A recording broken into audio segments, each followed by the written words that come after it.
عزاداران سید الشہداء کی حفظ و سلامتی کے لیے بار دیگر بلندتر صلوات اللہم صلی علی محمد و آل محمد.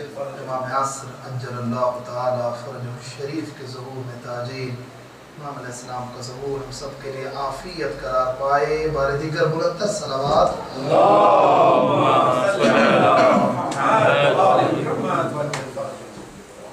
عزیزان، اس سے پہلے کہ میں خطبے کی طرف جاؤں، آج رات شب اول ہو گئی ہے اور کل کا دن فسٹ محرم ہے اور مفاتیح الجنان میں شیخ عباس قمی نے آج کی رات کے بھی اور کل کے بھی اعمال ذکر کیے ہیں. ہم میں سے اگر کوئی ایک بندہ بھی یہ عمل انجام دے دیتا ہے تو ہمارے لیے بھی جزائے خیر ہے اور اس کی زندگی میں بھی اس کو فائدہ پہنچے گا. آج رات کی کچھ نمازیں آئی ہیں، 3 نمازیں آج کی رات عبادت میں گزارے، شب بیداری کرے. 100 رکعت نماز ہے، پھر 2 رکعت کی 2 نمازیں ہیں. جو پڑھ سکے ڈیٹیل میں وہاں پر طریقہ بھی لکھا ہوا ہے مفاتیح الجنان کے اندر. لیکن جو کل کا دن ہے فرسٹ آف محرم، وہ بہت امپورٹنٹ ڈے ہے. اس دن کے حوالے سے بہت ساری روایات بھی ذکر ہوئی ہیں. اس دن میں 3 عمل وارد ہوئے ہیں. اگر کوئی وہ 3 عمل کر لیتا ہے تو واقعا عجیب ہے اور امیزنگ ہے، ان کا اثر اور ایفیکٹ بہت زیادہ ہے. ایک کل کے دن کا روزہ ہے. یہ روزہ اتنا مہم ہے، اس روزے کے بدلے میں 3 فائدے ذکر ہوئے ہیں، خود ہی روایت کرتا ہے. فرمایا جو بھی بندہ فرسٹ آف محرم کا روزہ رکھے گا، ایک تو یہ ایک روزے کا ثواب اسے ایسے ہی ملے گا جیسے اس نے پوری زندگی کار خیر انجام دیا ہے. پوری زندگی کی عبادت کے برابر ایک دن کے روزے کا ثواب ہے.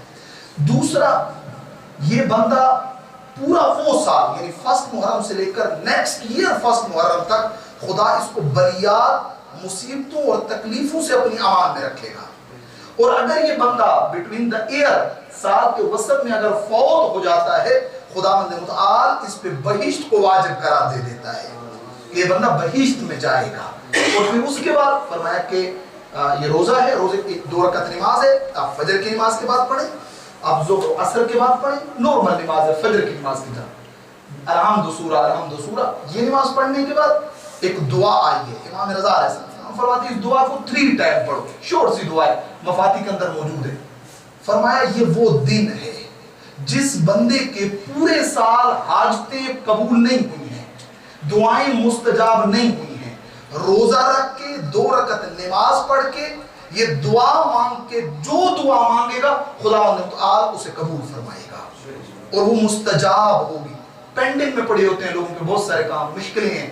کسی کو ہیلتھ کی پرابلم ہے، کسی کے یہاں بچہ نہیں ہو رہا ہے، کسی کو بزنس کا مسئلہ ہے، کسی کے یہاں جاب نہیں ہے، کسی کو اور دشمنوں کی دشمنی، مختلف چیزیں ہیں. ہر بندہ پریشان ہے اپنی لائف کے اندر.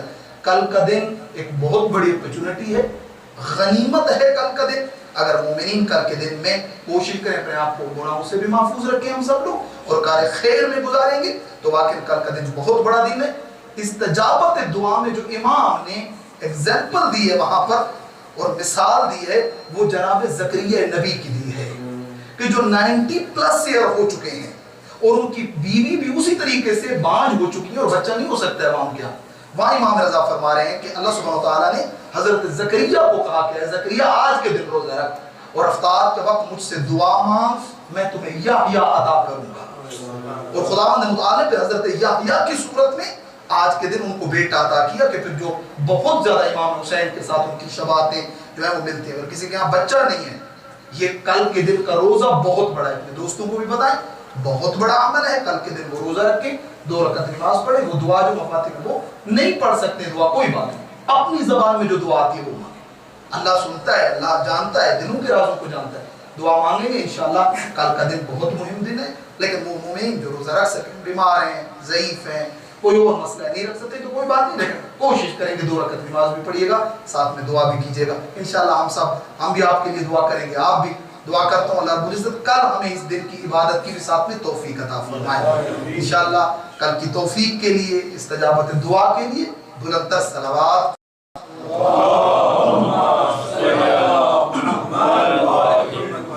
اعوذ باللہ من الشیطان اللعین الرجیم. بسم اللہ الرحمن الرحیم. الحمد للہ الذی ہدانا لہذا وما كنا لنهتدي لولا ان هدانا الله لقد جاءت رسل ربنا بالحق ثم الصلاة والسلام والتحية والإكرام على الرسول المسدد والمصطفى الأمجد سيدنا ونبينا وطبيب نفوسنا وحبيب قلوبنا ومحبوب إلهنا العالمين أبي القاسم المصطفى محمد.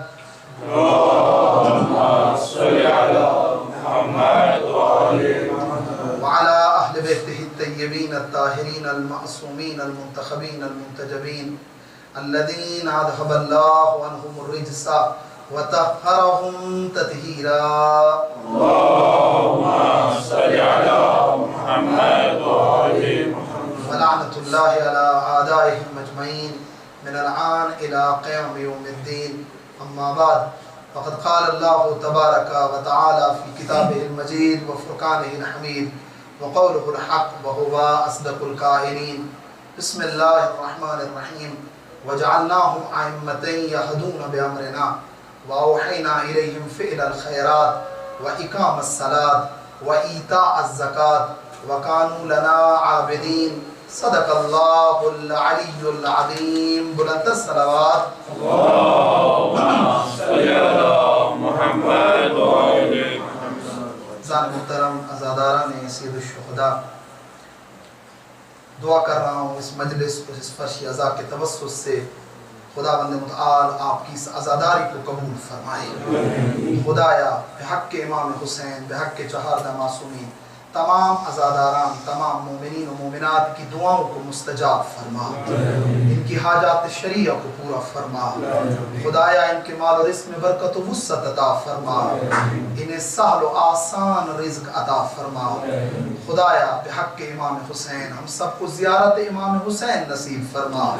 میرے اللہ کافی مومن بیمار ہیں، میرے ذمہ دعائیں لگائی ہیں. بحق امام حسین سب کو شفاء کاملہ عاجلہ عطا فرما.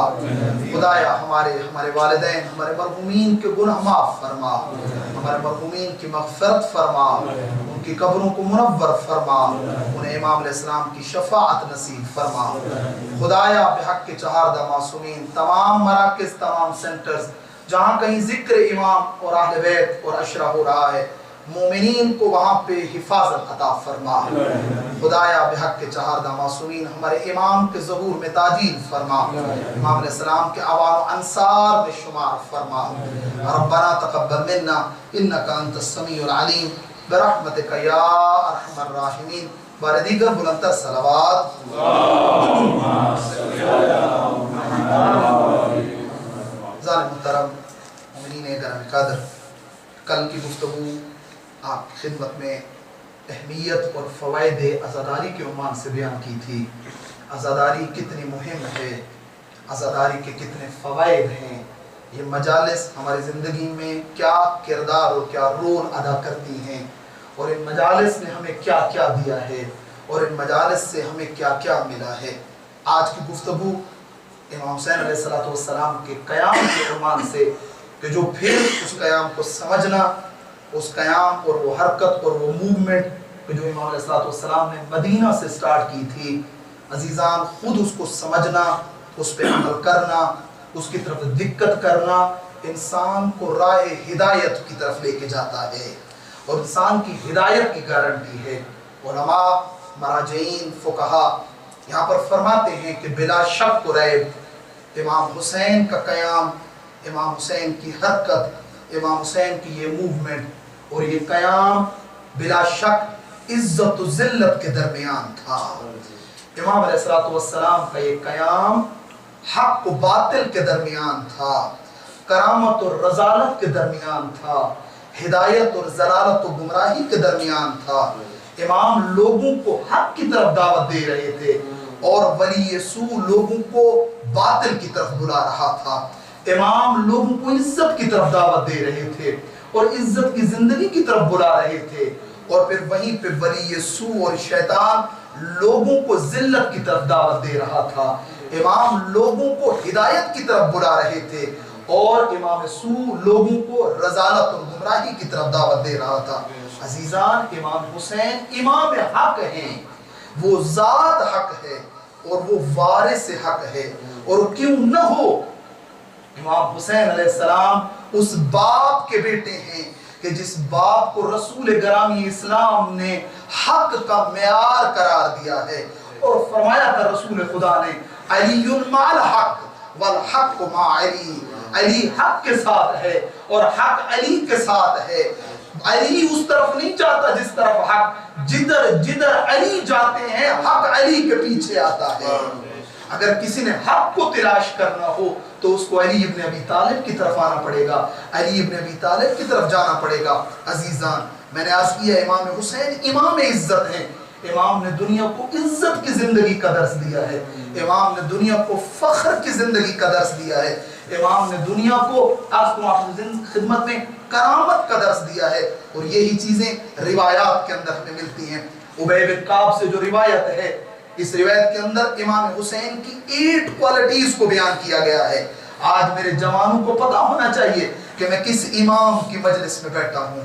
یہ کوالٹیز امام کی جب ڈسکس ہوں گی تو ہم بھی ان کوالٹیز اور صفات کو اپنی زندگی میں لے آنے کی کوشش کریں گے۔ ابی بن کعب کہتا ہے میں بارگاہ رسالت میں موجود تھا، امام حسین کا سن 3 سے 4 سال ہے، 3 or 4 ایئر، امام اس وقت بچپنے میں ہیں۔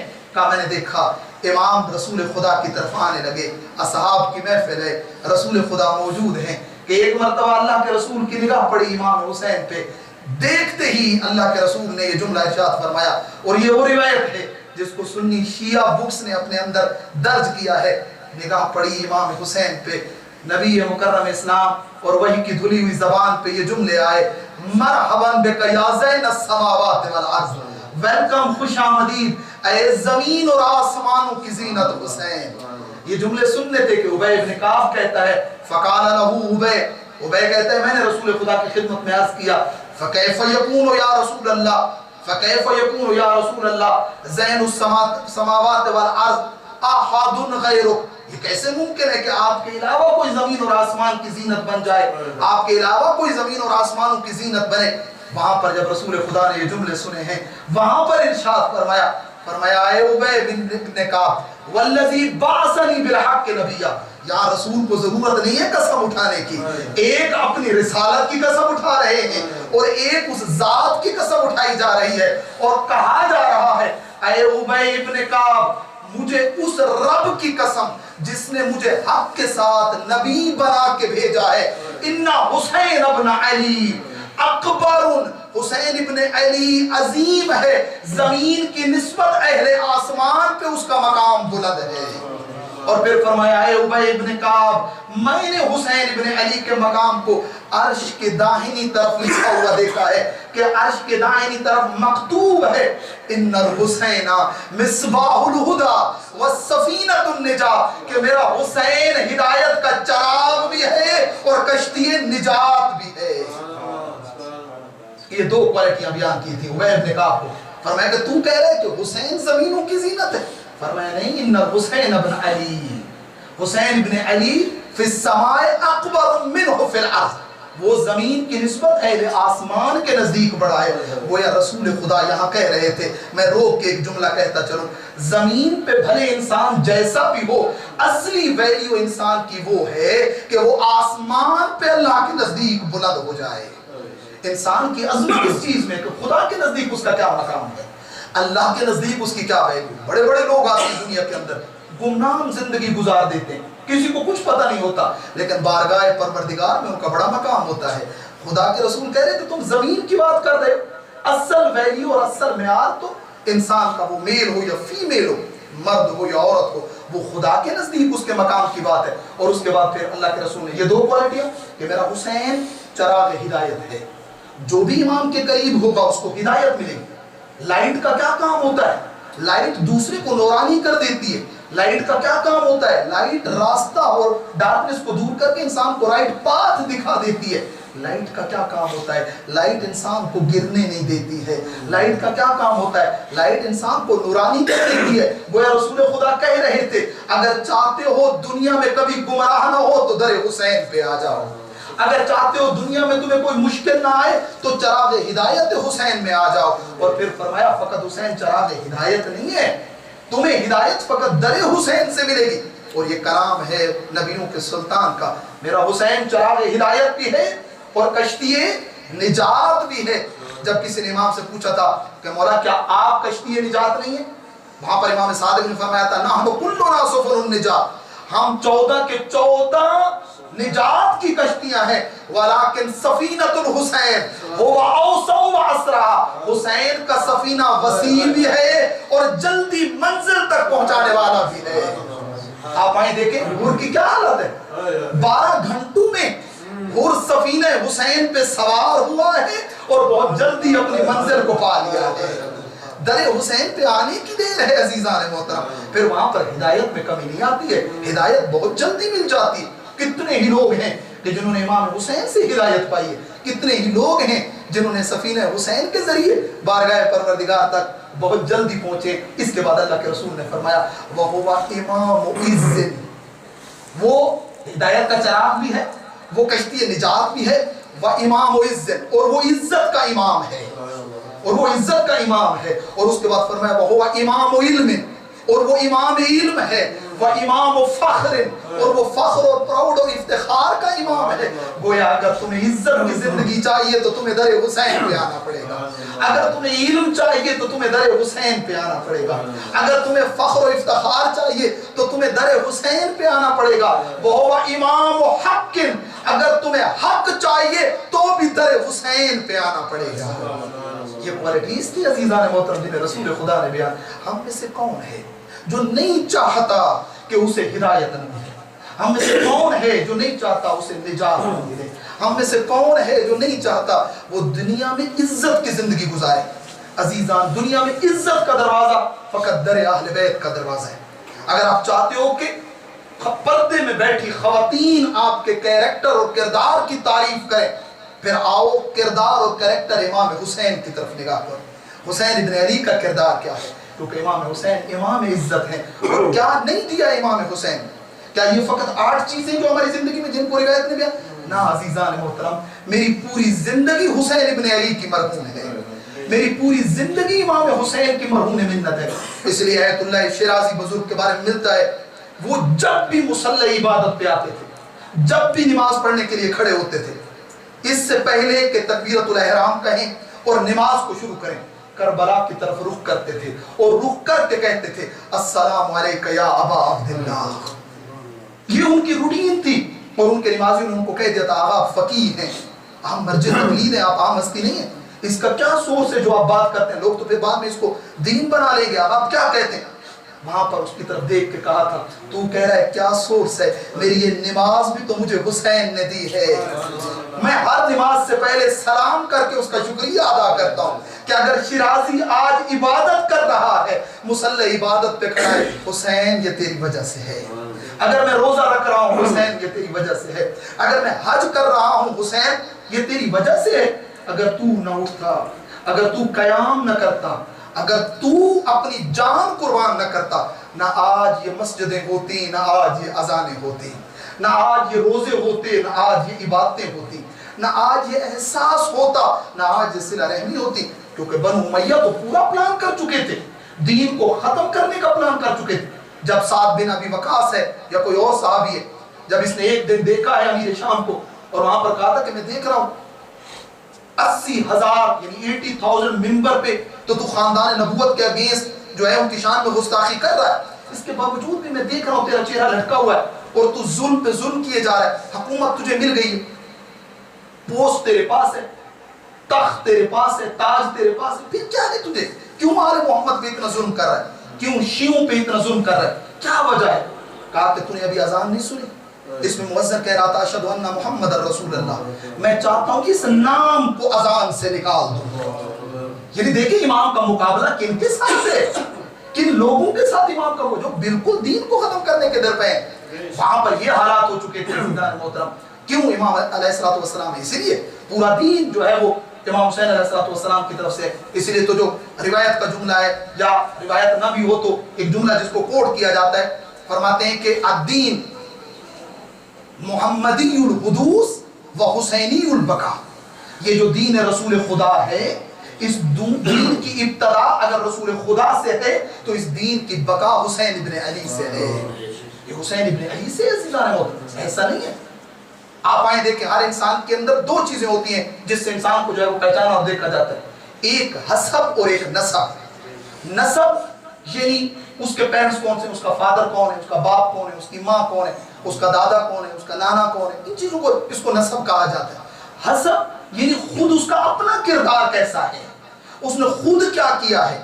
اور نسب کی نسبت حسب کو زیادہ اہمیت دی گئی ہے روایات کے اندر. انسان کے کریکٹر کو زیادہ اہمیت دی گئی کہ اس نے خود دنیا میں کیا کام کیا ہے. آپ آئیں دیکھیں امام حسین کی طرف نگاہ کریں اور وہاں بیان کرتے ہیں کہ یہ بات عظیم ہے. اور حتیٰ حسب کے بارے میں امیر المومنین کا جو جملہ ملتا ہے، مولا فرماتے ہیں کہ جس کو اس کا حسب گرا دے اس کا نسب اسے بلند نہیں کر سکتا. اگر اس کا کردار اس کو زمین پہ گرا دیتا ہے، بھلے پھر وہ کتنے بڑے خاندان سے ہی کیوں نہ ہو، وہ پھر اس مقام تک نہیں پہنچ سکتا جس تک اس کو پہنچنے کی ضرورت ہے. امام حسین آئے ہیں میرے کردار کو بلڈ کریں. امام حسین آئے ہیں اور یہ قربانی دی ہے میرے کردار کو بلند کیا جائے. اور حسین نسب میں بھی امام عرش پہ موجود ہیں. اور حسب کی کیا بات ہے، تو یہاں پر ہمیں حدیث رسول خدا کی بھی یہاں پر سمجھ میں آتی ہے کہ رسول خدا نے کیوں کہا تھا.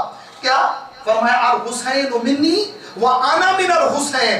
جہاں تک حدیث کے دو حصے ہیں کہ حسین مجھ سے ہے اور میں حسین سے ہوں. یعنی گویا کہہ رہے ہیں نسب حسین کے حسین مجھ سے ہے اور کردار اور حسب حسین یہ ہے کہ میں رسول حسین سے ہوں. حسین کردار کی اس منزلت پہ پہنچا ہے کہ رسول کہہ رہے ہیں کہ میں حسین سے ہوں. اور علماء نے اور بھی تعریف کی ہے کہ عاشور تک حسین رسول سے تھے اور عاشور کے بعد سے لے کر قیامت تک رسول حسین سے ہے. اور یہ پہچانا جائے گا. اور امام کا یہ مقام ہے عزیزان محترم. تو عرض کر رہا تھا آپ کی خدمت، حالات عجیب تھے. اگر امام نہیں اٹھتے ہیں تو کیا ہوگا. یہ قیام عام قیام نہیں. آج ہمارے جوانوں کو، آج ہماری نسلوں کو، آج ہمارے بچوں کو پتا ہونا چاہیے امام نے کتنی بڑی قربانی دی. امام کیوں نکلے آپ کے سامنے؟ 10 to 15 رجب 60 ہجری امیر شام دنیا سے جاتا ہے اور مرتا ہے. اور یزید تخت پہ بیٹھتا ہے. اور وہ بیعت کا سلسلہ کہ جو شام سے شروع ہوا تھا وہ مدینے میں بھی پہنچتا ہے. تاریخ یاد رکھیے گا 10 to 15 مختلف ہیں. 15 رجب جو ہے وہ پھر ایک لاسٹ ڈیٹ ہے کہ 15 رجب کو امیر شام معاویہ جو ہے وہ مرتا ہے اور بیعت کا سلسلہ جو ہے وہ شروع ہو جاتا ہے اور یزید تخت پہ بیٹھتا ہے. مدینے میں پہنچا ہے. حاکم مدینہ کی طرف سے ایک بندہ مسجد النبی میں آیا. امام حسین اور عبداللہ ابن زبیر ساتھ میں بیٹھے تھے. حاکم کی طرف سے بندہ آیا کہ حاکم نے آپ کو دربار میں بلایا ہے. امام بھی سمجھ گئے تھے، عبداللہ ابن زبیر بھی سمجھ گیا تھا بات کیا ہے.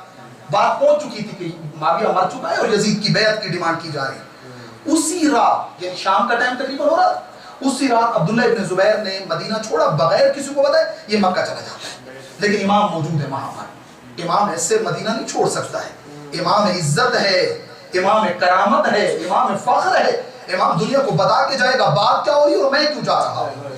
یہ چیزوں کو سمجھنے کی ضرورت ہے عزیزان محترم. کبھی بھی امام نے یہ دیکھیں ہر ایک چیز، جیسے کہ میں نے عرض کیا آپ خدمت میں، عزت کی زندگی امام حسین سے ملے. سر اٹھا کے جینا ہے امام حسین کی طرف نگاہ کرنی پڑے گی. دشمن کا مقابلہ کیسے کرنا ہے، چیلنجز کو فیس کیسے کرنا ہے. بھاگنا نہیں ہے میدان سے، بلکہ میدان میں کھڑے ہو کر ذلت کو ٹھکرا کر دنیا کو پیغام دینا ہے. حیات من الذلہ، کہ ذلت ہم سے دور ہے، رسوائی ہم سے دور ہے. امام نے تو سر اٹھا کے زندگی کا درس دیا. یہ ہم ہیں، اس لیے ہم کہتے ہیں حسینی کا کردار، حسینی کا کردار ہو چاہے میل ہو یا فیمیل ہو، مرد ہو یا عورت ہو، حسینی کا کردار اتنا عظیم ہو کہ دنیا اس کے کردار سے درس لیتی ہوئی نظر آئے. حسینی کا کردار اتنا بلند ہو کہ اسے کسی کے سامنے سر نہ جھکانا پڑے، اسے کسی کے سامنے سر جھکا کے نہ چلنا پڑے. وہ کردار میں اتنا بلند ہو. اس لیے تو میرے اور آپ کے سکھ امام نے فرمایا تھا کہ حسینی کا کردار، یعنی وہاں پر حسینی، وہاں پر ہمارا شیعہ ہے اور شیعہ ہی تو حسینی ہوتا ہے. فرمایا اگر کوئی شہر ہو جس شہر میں اس لوگوں کی جو پاپولیشن ہے وہ 100,000 1,00,000 بندے پہ مشتمل ہو، اس 1,00,000 میں سے ایک حسینی ہو، ایک شیعہ ہو.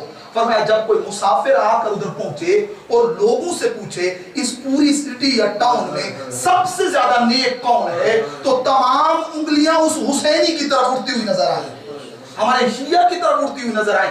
اس کو بھی سلام کریں اور پھر مدینہ کی طرف رخ کر کے ہم پہ سلام بھیجتے ہوئے کہیں یا جعفر صادق، اتنی عظیم تربیت کی ہے اپنے شیعوں کی.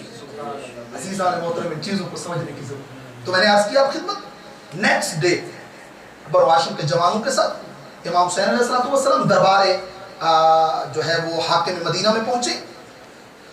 امام پہنچے, امام کو میسج دیا گیا اور بیعت کی ڈیمانڈ کی گئی ہے. جب بیعت کی بات آئی ہے وہاں پر, اب یہ چیز ہے کہ جس کو کھولنے کی ضرورت ہے. بات بیعت کی یوں نہیں تھی. بیعت عربی زبان کا لفظ ہے عزیزان, یہ عربک ورڈ ہے. بیعت بیچنے کے معنی میں آتا ہے, اپنے آپ کو بیچ دینا. جب کوئی بھی کسی کے ہاتھ پہ بیعت کرتا ہے, گویا اس نے نہ فقط اپنی باڈی کو بلکہ اپنے ایمان کو بھی اس کو دے دیا ہے. گویا اب وہ جو سامنے والا جو بھی کرے گا تو میں گویا اس کو فالو کروں گا. بیعت یہ تھی, اور امام اسی چیز کی طرف تو لے کے جانا چاہتے تھے کہ دیکھو اگر کسی بھی چیز میں تم کسی کو فالو کرتے ہو اور اس کی بات کو حق کہتے ہو اور اس کا ساتھ دیتے ہو, گویا ایسے جیسے تم نے اس کی بیعت کر لی ہے.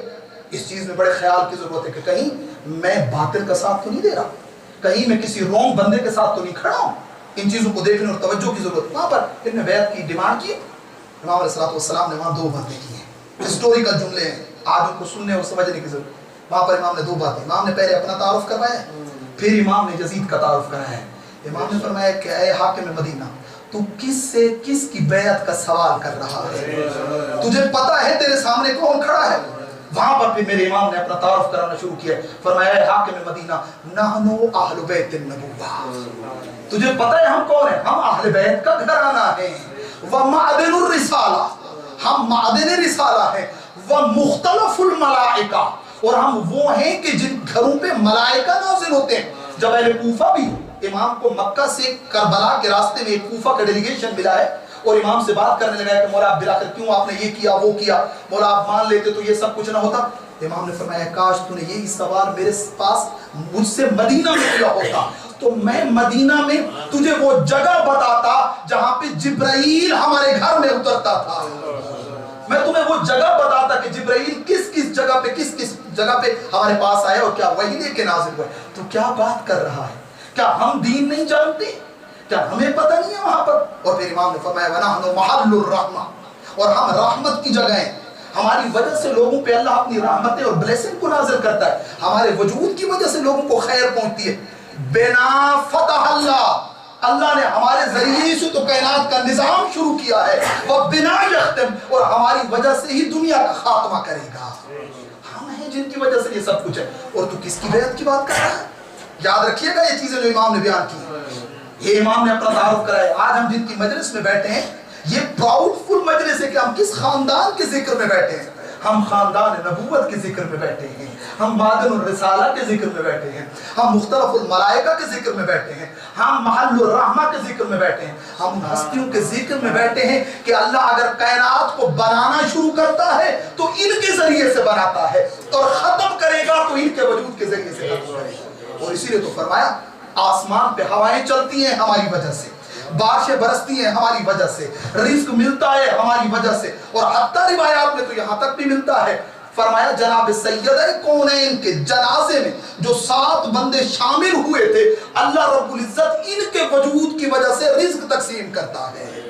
ان کا مقام تو بہت بلند ہے, ان کا مقام تو بہت عظیم ہے. عزیزان محترم آپ آئیں. اور اس کے بعد امام نے فرمایا کس کی بیعت؟ ہم یہ ہیں. اور تو کس کی بیعت کی بات کر رہے ہیں؟ یزید هو رجل فاسق, وہ ایک فاسق انسان ہے. فاسق کسے کہتے ہیں؟ گناہگار کی 2 قسمیں. ایک بندہ ہے جو گناہ تو کرتا ہے, اس سے گناہ تو ہو جاتا ہے لیکن چھپ کے کرتا ہے. ایک بندہ ہے جو گناہ کرتا ہے لیکن روڈ پہ آ کے کرتا ہے, لوگوں کے سامنے کرتا ہے. جو چھپ کے کرتا ہے, روایت کے یوں جملے ہیں کہ اگر کسی سے کوئی غلطی ہوتی ہے لیکن کوشش کرتا ہے کسی کو پتہ نہ چلے, خدا فرماتے میرے ملک کا گواہ رہنا یہ چاہتا نہیں ہے اس سے گناہ ہو جائے. شیطان نے جیسے کسی اس کو گمراہ کیا لیکن یہ چاہ رہا ہے برائی پھیلنے. گواہ رہنا میں نے اس کے گناہ کو معاف کر دیا ہے. اس نے کہا کبھی بھی علل اعلان گناہ مت کرو, کبھی بھی علل اعلان غلط کام مت کرو, کبھی بھی علل اعلان فسق و فجور کو مت پھیلاؤ. فرمایا یزید کون ہے؟ وہ رجل فاسق, وہ ایک فاسق انسان ہے. شارب الخمر, وہ لوگوں کے سامنے بیٹھ کے شراب پیتا ہے جبکہ میرا نام رسول اسے حرام کر چکا ہے. اور فرمایا حلالی حلال الی یوم القیامہ وہ حرامی حرام الی یوم القیامہ. فرمایا جس کو میں نے حلال کیا ہے وہ قیامت تک حلال ہے, اور جس کو رسول نے حرام کیا وہ قیامت تک حرام ہے. شارب الخمر, وہ شراب پیتا ہے. وقاتل النفس المحترم, اور وہ بے گناہ لوگوں کا خون بہاتا ہے. ومعلن بالفسق, اور وہ علی الاعلان فسق و فجور کرتا ہے اور گناہ کرتا ہے. یہ جملے کہنے کے بعد میرے امام کا وہ ہسٹوریکل جملہ آیا, تو کہہ رہا ہے حسین اس کی بیعت کرے. نا اے حاکم مدینہ تو بھی سن لے, قیامت تک آنے والی دنیا بھی سن لے, مثلی لا یبایع مثلا, حسین تو بہت دور ہے, حسین جیسا بھی یزید جیسے کی بیعت نہیں کرے گا, یزید جیسے کی بیعت نہیں کرے گا. حسین بھی کبھی یزیدیت کے سامنے نہیں جھکے گا. آپ آئیں اور نگاہ کریں, دنیا نے کتنے چیلنجز سے ہمیں گزارا, دنیا نے کتنی سختیوں میں ہمیں گزارا. عزیزان آپ افریقن کنٹریز میں ہیں, ادھر وہ چیلنجز نہیں آئے جو چیلنجز پاکستانی شیعت نے دیکھے, جو ہندوستان کی شیعت نے دیکھے, جو ایرانین شیعت نے دیکھے, عراقی شیعت. آپ کو پتہ ہے عراق کے اندر جو مشکلات آئیں, ایک وقت ایسا تھا امام حسین کی زیارت کی اجازت نہیں تھی. وہ وقت بھی آیا ہے کہ جس نے حسین کی زیارت کرنی ہے پہلے اپنے ایک بیٹے کا گلا کٹوائے. اور تھے مومنین جو اپنے بچوں کے گلے کٹوا رہے تھے لیکن حسین کی زیارت کو زندہ رکھا ہوا تھا. اس چیز کو شیعت ایسے تھوڑی بچی ہے. یہ میرے امام کا وہ جملہ تھا, مثلی لا یبایع مثلا, میں نے کبھی بھی مجھ جیسا کبھی یزید جیسے کی بیعت نہیں کرے. یعنی کیا مطلب, یعنی مجھ جیسا کبھی بھی باطل کو ایکسپٹ نہیں کرے گا, رونگ کو ایکسپٹ نہیں کرے گا, غلط چیز کو ایکسپٹ نہیں کرے گا, جو چیزیں گناہ ہیں اس کو ایکسپٹ نہیں کرے گا. امام نے یہ بات کی, امام باہر چلے گئے. امام باہر کے نیکسٹ ڈے پھر مروان آیا ہے راستے میں, اس نے امام کو روکا ہے, میں چاہتا ہوں آپ کو کچھ ایڈوائز کروں. یہ ایڈوائزر ہے حاکم مدینہ کا, یہ راستے میں ملا, لیکن قربان جاؤں اس کردار پر, قربان جاؤں اہل بیت کی سیرت پر. پتہ ہے کہ مروان کا کیریکٹر کیا ہے, پتہ ہے کہ وہ کیا بات کرے گا. اس نے راستے میں روکا ہے, کہا کہ میں چاہتا ہوں آپ کو ایڈوائز کروں. امام نے یہ نہیں کہا تیری جرت, تو مجھے. امام رک گئے ہیں, بول جو تم نے بولنا ہے. جب اس نے بات کی پھر وہی بات دہرائی ہے. امام علیہ السلام نے فرمایا تو کس کی بات کر رہا ہے؟ یزید از قد بولیت, یہ دوسرا جملہ تھا امام کا, اور پھر یہاں پہ تھا از قد بولیت امت برائن مثل یزید الاسلام السلام. اگر یزید جیسا مسلمانوں کا خلیفہ بن گیا ہے اور بننا چاہ رہا ہے, ایسے اسلام پہ حسین کا سلام. گویا پھر اسلام میں کچھ نہیں رہے گا, گویا اسلام پھر نام کا رہ جائے گا. یہ بات امام علیہ السلام نے کی, اور پھر اس کے بعد تقریباً امام دیکھ چکے تھے کہ اب مدینہ میں حالات اس طرح کے پیدا ہو چکے ہیں. اس کے بعد پھر جناب محمد حنفیہ آئے, امام کے بھائی ہیں. میں زیادہ تفصیلاً نہیں جاؤں گا, وقت دیں گے اتنا زیادہ کہ میں اس کی طرف زیادہ جا سکوں. انہوں نے پھر امام کو کہا کہ آپ مت جائیں, یہ وہ سب کچھ. پھر ادھر امام علیہ السلام نے جو ایڈوائز کی ہے اور جو نصیحت کی ہے جناب محمد حنفیہ کو, اور بنو ہاشم کے نام کی وہ امام کی تھی, وہ ایک ول اور وصیت بھی تھی. اس کے اندر امام علیہ السلام نے اپنے قیام کا پرپس بیان کیا ہے کہ لوگوں میں مدینے کو کیوں چھوڑ رہا ہوں. اس پرپس کے اندر امام نے 3-4 چیزیں بیان کی, جن میں سے 1-2 آج بیان کروں گا آپ کی خدمت میں, اور 1-2 آنے والی گفتگو میں آپ کی خدمت بیان کروں گا. یہ میں سمجھتا ہوں کہ اب تک کم از کم تھوڑا بہت ہمارے سامنے ایک چیز واضح ہوئی ہوگی کہ مدینہ میں کیا چل رہا تھا, اور امام علیہ السلام نے کیسے سٹینڈ لیا ہے, اور کس طریقے سے امام نے ہسٹوریکل جملے ارشاد فرمائے کہ جنہوں نے قیامت تک شیعت کے دل کو مضبوط کیا ہے اور شیعت کی بقا کا باعث بنے ہیں. وہاں پر امام علیہ السلام نے جو ویل تھی اس کے اندر یہ بات تھی کہ اے بنو ہاشم کے جوانوں, اے ہمارے شیعوں, اور اے قیامت تک آنے والے شیعوں اور مسلمانوں, اور میرے نانا کے کلمہ گو, حسین ابن علی کا قیام, حسین ابن علی کی یہ موومنٹ, حسین ابن علی کی یہ حرکت نہ تو کسی مقام کے لیے, انی لم اخرج اشرا ولا بطرا ولا ظالم ولا مفسدا. اے لوگو, حسین ابن علی آج جو مدینے کو چھوڑ رہا ہے, نہ کسی پوسٹ کے لیے چھوڑ رہا ہوں, نہ کسی مقام کے لیے چھوڑ رہا ہوں, نہ کسی تخت کے لیے چھوڑ رہا ہوں, نہ کسی جاہ و جلال کے لیے چھوڑ رہا ہوں. نہ مجھے تخت چاہیے, نہ مجھے جاہ و جلال چاہیے. اور دنیا کے تخت کو کیا کرے گا جسے خدا نے جوانان جنت کا سردار بنا دیا. اور کیا پیارا جملہ دیا ہے کسی عالم نے, کہا وہ بہشت کہ جس بہشت میں 1,24,000 انبیاء رہیں گے, اس بہشت کا سردار میرا امام حسین ہے. اس کو کیا دنیا کے تختوں کی ضرورت ہے جس کو اللہ نے اتنا بڑا مقام عطا کیا. فرمائیں لم اخرج اشرا ولا بطرا ولا ظالم ولا مفسدا, نہ میں کسی ظلم کے لیے, نہ میں کسی فساد کے لیے, بل انما خرجت لطلب اصلاح امت جدی واريد ان اامر بالمعروف وانهى عن المنکر. میں یہ 2 کام امام نے بیان کیے, اور پھر امام کے دوسرے لیٹرز ہیں جس کے اندر امام نے اپنی قیام کے, اپنے خروج کے اور مدینہ کو چھوڑنے اور کربلا آنے کے پرپس کو بیان کیے. امام نے فرمایا میرا پہلا کام یہ ہے کہ میں چاہتا ہوں, میں مدینہ کو اسی لیے چھوڑ رہا ہوں اور میں عراق کی طرف جا رہا ہوں, اور لوگوں کو جو میں میسج دینا چاہتا ہوں, میرا پہلا کام یہ ہے کہ میں اپنے نانا کی امت کی اصلاح کروں, ان کو ٹھیک راستے کی طرف لے کے آؤں. اور میرا دوسرا کام یہ ہے کہ میں انہیں امر بالمعروف کروں اور نہی عن المنکر کروں. یہ دو باتیں جن کو میں مختصراً آپ کی خدمت میں کھول کے بیان کرتا ہوں. مل کر ایک صلوات پڑھ لیں.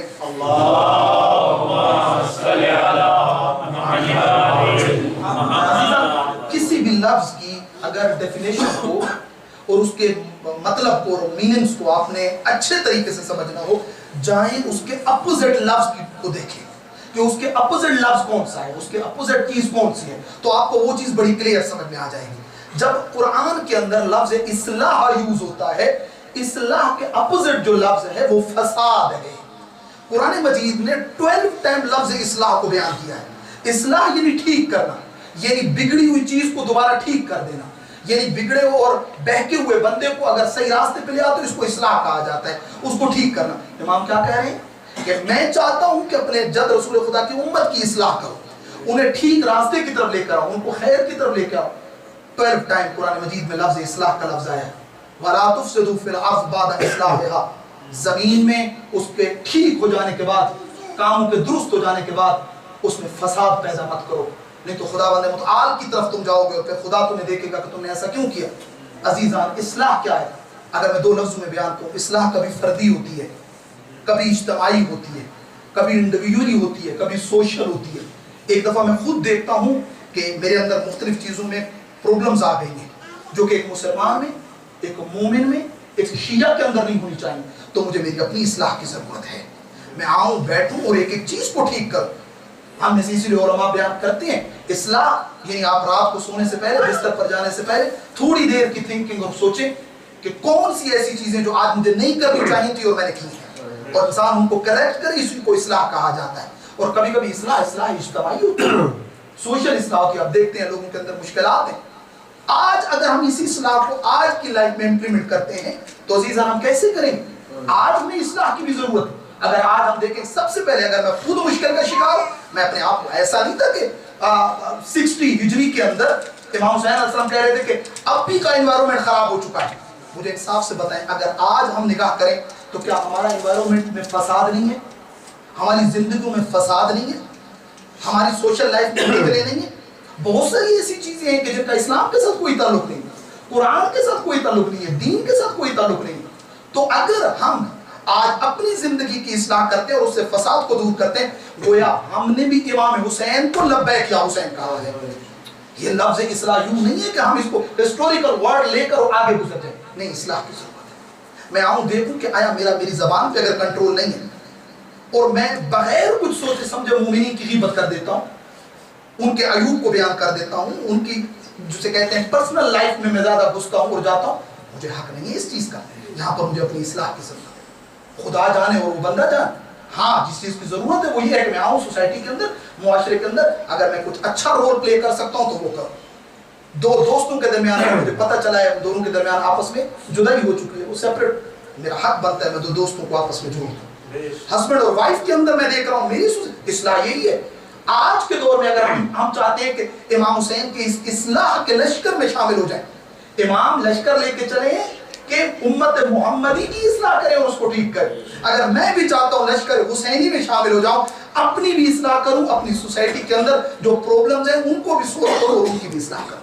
2 وائف اینڈ ہسبینڈ کے درمیان مشکل ہے، میں ان کے درمیان تھرڈ بندے کا میں رول پلے خوش نہ ہو جاؤں. خدا نخواستہ اگر میرے کام میں خبر پہنچتی ہے کہ یار فلاں مومن وائف اینڈ ہسبینڈ کے درمیان پرابلمز ہو گئی، یہاں مجھے خوش ہونے کی ضرورت نہیں ہے. اگر میں خوش ہوں تو میرا حسین کے ساتھ کوئی تعلق نہیں ہے. اگر میں حسینی ہوں تو مجھے وہاں پر سب سے پہلے جس چیز کی ضرورت ہے، خدایا اس جھگڑے کو ختم کر، یہ دونوں آپس میں مل جائیں. اور وہاں مجھے جانے کی ضرورت ہے، ان دونوں کو آپس میں پیچ اپ کرانے کی ضرورت ہے، ان دونوں کو آپس میں ملانے کی ضرورت. اور یوں اللہ کے رسول نے ارشاد فرمایا جس بھی بندے نے 2 ہسبینڈ اینڈ وائف کے درمیان صلح کرائی، 2 دوستوں کے درمیان صلح کرائی، 2 بھائیوں کے درمیان صلح کرائی، فرمایا اللہ سبحانہ وتعالی اس کو اس کے ایک کام کا ثواب ایسے ہی عطا کرے گا جیسے اس نے پوری زندگی اللہ کی عبادت کی ہو. یہ کوئی کام نہیں ہے عزیزان ہوتا. اور جو 2 کے درمیان آپس میں جھگڑا دیتا ہے، ان کے درمیان لڑائی کرا دیتا ہے، بخدا اس کا عذاب بہت سنگین ہے. یہاں اصلاح کی ضرورت ہے. میں زیادہ اس پہ نہیں رکنا چاہتا. ہم میں سے ہر بندہ اپنی لائف کے بارے میں بہتر جانتا ہے کس چیز میں میری لائف کے اندر ڈاؤٹس ہیں جن کو کلیئر کرنے کی ضرورت ہے. بل الانسان علی نفسہ بصیرہ، ہر بندہ اپنے بارے میں بیٹر جانتا ہے. مجھے میرے بارے میں پتہ ہے کہ مجھے کن چیزوں کو ٹھیک کرنے کی ضرورت ہے. ہم میں سے ہر ایک بندے کو ضرورت ہے. ایام عزا ہے عزیزان, اپرچونٹی ہے. دل نرم ہو چکے ہیں امام کے وسیلے سے, دل آمادہ ہو چکے ہیں خیر کی طرف, کان سن رہے ہیں ذکر حسین, ذکر قرآن اور ذکر خدا کو, دل آمادہ ہے. ابھی ہمارے پاس موقع ہے عزیزان, اس کو ہاتھوں سے مت جانے دیں پلیز. مجالس کو میں نے کل کی گفتگو میں بیان کیا تھا, ٹریڈیشنل نہیں ہونی چاہیے, آ کر چلا جانا نہیں ہونا چاہیے. ایک لفظ میں نے لے لیا, میری زندگی میں آ گیا, میں کامیاب, میں لبیک یا حسین حقیقی کہہ رہا ہوں. میں کل ہی دیکھ رہا تھا رابر معظم انقلاب کے جملے, بڑے پیارے جملے تھے. انہوں نے کہا تھا یکم محرم کو آپ جاؤ گے, پرچم حضرت عباس کو کھولو گے, جا کر اس کی زیارت کرو گے. جب عباس رمدار کا پرچم چومنا, وہاں رک کے ایک دعا کر لینا, اے سرکار وفا, جیسے تو نے اپنے امام سے وفا کی تھی, مجھے بھی توفیق عطا کر, میں بھی اپنا امام کا سپاہی بن سکوں, میں بھی اپنے امام سے وفا کر سکوں. عزیزان, کربلا ایک لشکر ہے, ایک سفینہ ہے کہ جس میں ہم سب لوگوں نے سوار ہو کر اپنا کام کر رہے ہیں. کربلا چھٹی کہاں ہے؟ کربلا تو ڈیوٹیز دیتی ہے, کربلا تو رسپانسبلٹیز دیتی ہے, کربلا تو ہمیں اور زیادہ ایکٹیو کر دیتی ہے. کربلا سلاتی نہیں ہے, کربلا جگاتی ہے, کربلا میدان میں لاتی ہے, کربلا ہمیں آ کر کھڑا کر دیتی ہے. ہم میں سے ہر ایک کو بتاتی ہے کہ اس کی ذمہ داری کیا ہے اور اس کا کام کیا ہے. ایک صلوات پڑھ لیں مل کے ساتھ.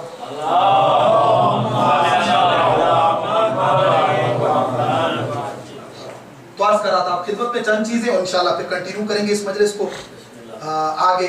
اگر آپ لوگ تھک نہیں رہے ہیں تو ایک ایسی صلوات پڑھیں کہ مجھے پتہ چل جائے کہ میں بات تھوڑی کر سکوں آگے.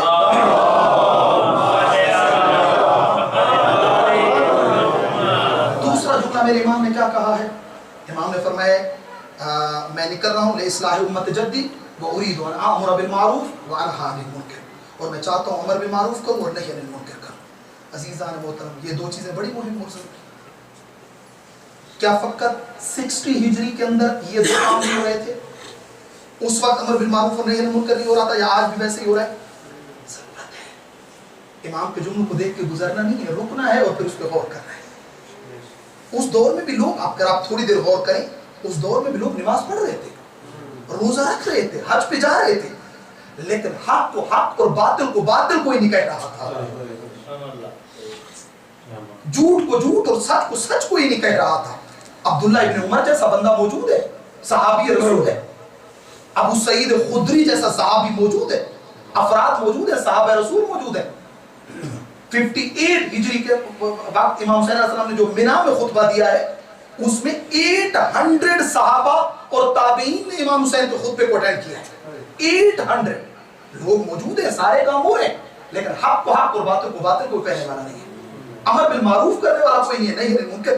حالت یہ ہو چکی ہے, حسین ابن علی مدینہ میں موجود ہے, 60 ہجری امام مدینہ میں موجود ہے, 59 ہجری امام مدینہ میں موجود ہے. ایک ڈانسر کو لایا جاتا ہے مدینہ کے اندر, اور مدینہ کے اندر بیٹھے ہوئے لوگ جا کر اس کو ویلکم کرتے ہیں اور پھر اس کو سی آف کرتے ہیں. کوئی نہیں یہ کہہ رہا یہ مدینہ الرسول ہے, یہاں رقص کی محفل ہوگی, یہاں ڈانس ہوگا, یہاں پر گانے بجائے جائیں گے, کوئی نہیں ہے وہاں پر موجود. عزیزہ یہ سب کچھ ہو رہا, کیوں امام کہہ رہے ہیں کہ امر بالمعروف اور نہی عن المنکر؟ اس وقت بھی یہ سب کچھ باقی چیزیں ہو رہی تھی, لیکن کوئی زبان کے ذریعے سے لوگوں کو حق کی طرف بلانے والا نہیں تھا. اس لیے اگر آپ جائیں اور امر بالمعروف کی طرف آپ دقت کریں, جب روایات آ کر بیان کرتی, فرمایا تمام عبادات, نماز, روزہ, حج, زکات, خمس, تمام عبادات, فرمایا اگر ان کو ترازو کے اور اسکیل کے ایک طرف رکھا جائے اور امر بالمعروف اور نہی عن المنکر کو ایک طرف رکھا جائے, فرمایا اس کا پلڑا بھاری ہوتا ہوا نظر آئے گا, کیونکہ امر بالمعروف کی وجہ سے ہی پورے کا پورا دین باقی ہے. اگر نمازیں پڑھی جائیں گی تو امر بالمعروف کی وجہ سے, فرمایا اگر یہ فریضہ ادا کیا جائے گا تو باقی تمام فرائض ادا ہوں گے.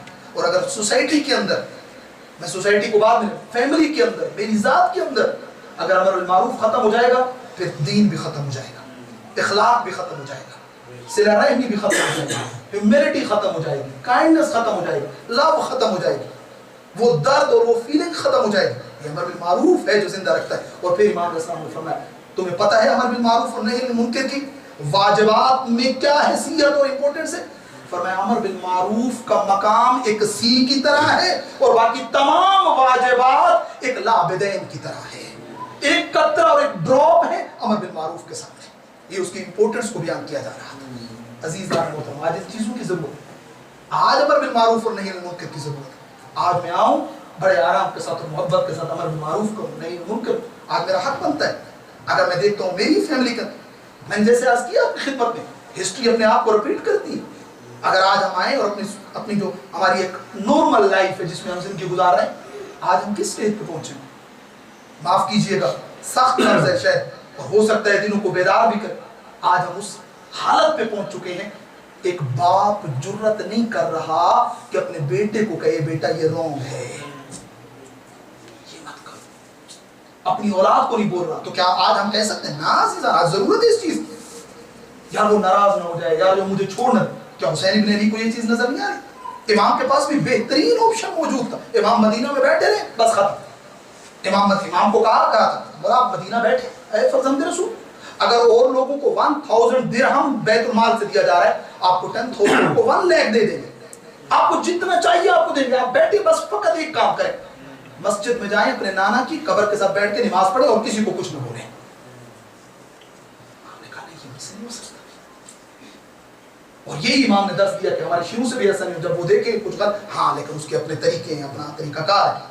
امر بالمعروف اور نہی عن المنکر کے تین چیزیں فرمایا، امر بالمعروف اور نہی عن المنکر قلبی ہوتا ہے، لسانی ہوتا ہے، اور عملی اور پریکٹیکل بھی ہوتا ہے۔ کہتے ہیں قلبی کون سا امر بالمعروف ہے؟ کہتے ہیں دل کے اندر نیکی کو پسند کرنا اور برائی سے نفرت کرنا، یہ امر بالمعروف قلبی ہے۔ جب بھی میں کہیں پہ دیکھوں کہ کچھ رونگ ہو رہا ہے، دل میں تو نفرت کا اظہار کروں۔ اگر میرے گھر کے پاس یا میری کسی شہر میں یا سٹی میں کہیں بار کھلتا ہے، کہیں پہ کچھ دوسری غلط چیزیں آتی، اگر میں اس کو بند نہیں کرا سکتا، دل میں نفرت کا اظہار تو کروں۔ خدایا تیری سرزمین پہ حرام ہو رہا ہے، یہ دل میں نفرت کا اظہار کرنا بہت ضروری ہے۔ یہ نیت کے اندر خیر کو، اپنی نیت اور اپنے دل میں بیوٹیز اور خیر کو لائک کرنا اور رونگ اور گناہ سے نفرت کرنا، فرمایا امر بالمعروف اور نہی عن المنکر قلبی ہے، اور یہ خیر ہے، اور یہ چیزیں مومن کے دل میں ہونی چاہیے کہ اگر وہ لسانی زبانی نہیں بھی کہہ سکتا ہے، کم سے کم دل میں تو احساس جو ہے وہ رنجیدگی کرے، دل میں تو غصہ کرے۔ اور یہ نیت کا تعلق بڑا عجیب ہے، پورا ایک وسیع ٹاپک ہے نیت کے حوالے سے کہ نیت کتنی ہے۔ روایات کے اندر ملتا ہے کہ ایک مومن مرے گا، محشر کے میدان میں پہنچے گا، اس کے ہاتھ میں ایک کتاب دی جائے گی، اس کے نام اعمال کی کتاب کو کھولے گا، کھولنے کے بعد دیکھے گا تو اس کے 1-2 پیج کے اوپر لکھا ہوگا، ایک پیج کے اوپر کہ دنیا میں تو نے ایک ہل گولڈ کی ڈونیٹ کی، اس میں لکھا ہوگا ثواب گولڈ کی ہل کے ڈونیٹ کرنے کا۔ خدایا میرے پاس صبح کا تھا شام کا نہیں تھا، بہت فقر و غربت میں زندگی گزار رہا تھا، کھانے کے لالے پڑے ہوئے تھے، اور اس میں لکھا ہوا ہے کہ تو نے گولڈ کی ہل ڈونیٹ کی ہے۔ خدایا یہ کیسے ہے؟ تیری کتاب تو نہ صغیرہ چھوڑتی ہے نہ کبیرہ چھوڑتی ہے، سب حق اس کے اندر لکھا ہوا ہے، ہر مومن کا نام ہے ہمارا اس کے ہاتھ میں دیا، یہ کیا ہے؟ آواز پروردگار آئے گی، اے میرا بندہ جب تو ایک دفعہ گزر رہا تھا ایک ہل کے پاس، وہاں تو نے یہ نیت کی تھی خدایا اگر یہ ہل گولڈ کی تو مجھے دے دیتا، میں تیرے راہ میں اسے خرچ کرتا، میں نے تیرے خلوص کو دیکھ لیا تھا، میں نے ملائکہ کو حکم دیا تھا اس کے نام اعمال میں یہ ثواب لکھ دیا جائے۔